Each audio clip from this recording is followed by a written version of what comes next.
我講咗個大話，同埋都想趁呢個機會喺呢度同大家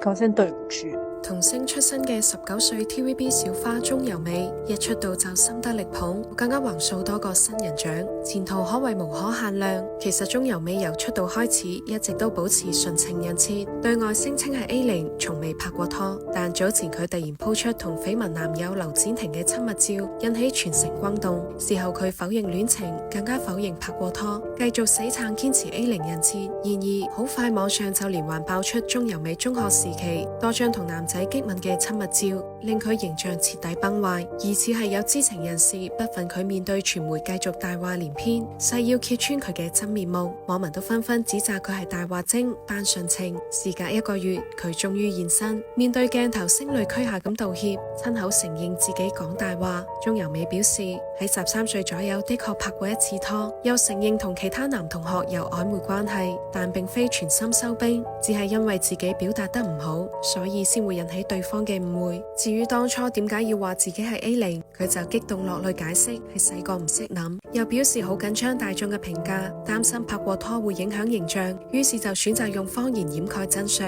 佢為此感到十分愧疚，希望大家俾機會佢改過。又話今次事件已經影響工作，但佢唔會放棄，仲承諾未來會不斷提醒自己，務求以真誠嘅態度重返演藝崗位。